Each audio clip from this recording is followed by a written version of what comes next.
Sometimes the bravest thing you can do is stop fighting. For years, I believed that if I just tried harder, fought harder, pushed harder, maybe I could change what was happening in my life. So I did everything I knew to do. I sought help through every avenue I knew. I followed legal processes. I hired attorneys. I worked with professionals. I pursued counseling. I gathered documentation. I searched for answers. I spent years trying to fix a situation that mattered deeply to me. I truly believed that if I worked hard enough, cared enough, and fought long enough, somehow things would change. But after exhausting every avenue I knew, I came face to face with a truth I didn't want to accept. Some situations are bigger than us, not because we're weak, not because we don't care, but because there comes a point when you've done everything you know how to do, and you're left with a choice. Keep fighting a battle that is consuming you, or surrender what you cannot control and start saving yourself. That was one of the hardest decisions of my life, because surrender is often misunderstood. Surrender is not giving up. Surrender is not forgetting. Surrender is not pretending something didn't happen. Surrender is accepting that your life still deserves to be lived, even while the situation remains unresolved. The hardest part wasn't what happened. The hardest part was realizing how much space it was taking up in my mind. It was consuming my thoughts, draining my energy, stealing my attention from the people, dreams, and opportunities and possibilities that were still right in front of me. And eventually, I got tired. Not tired of caring, not tired of loving, tired of allowing one painful chapter to occupy every room in my life. So I made a decision.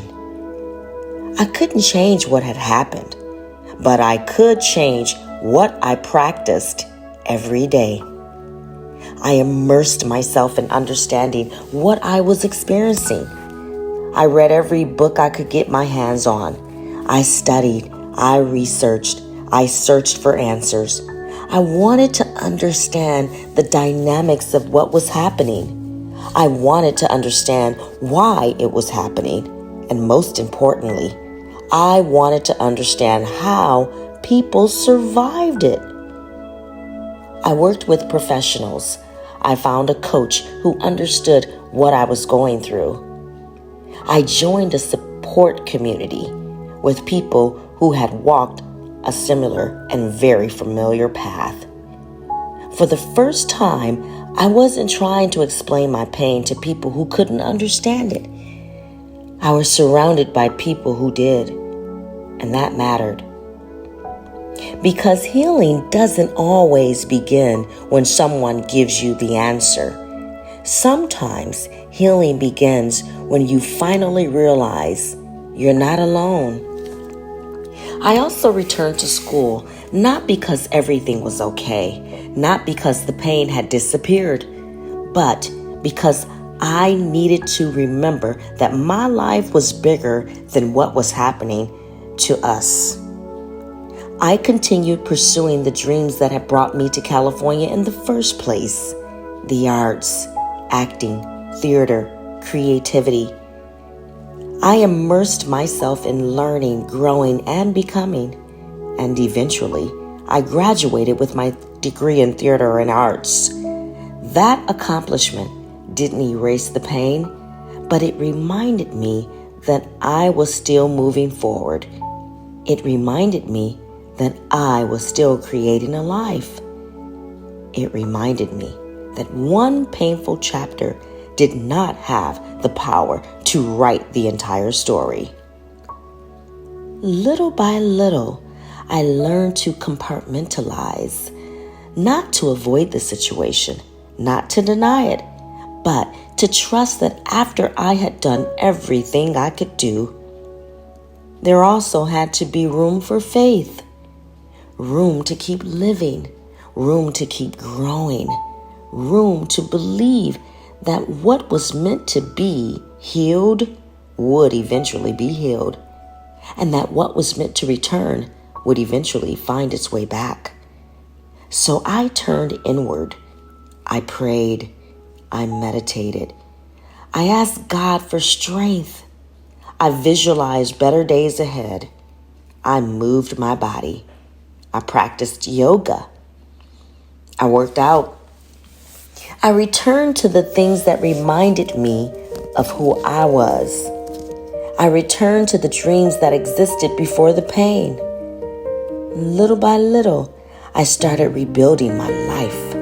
Not because the situation suddenly changed, but because I changed. I stopped allowing one painful experience to define my entire existence. I stopped giving it all of my energy. I stopped allowing it to occupy every thought, every conversation, and every moment of my day. And something unexpected happened. I became stronger. Not because life became easier, because I learned I could carry hope without carrying the weight. I could keep the lesson and release the suffering. I could honor the experience without allowing it to consume me. That's when I realized something important. What started as pain had quietly become part of my identity.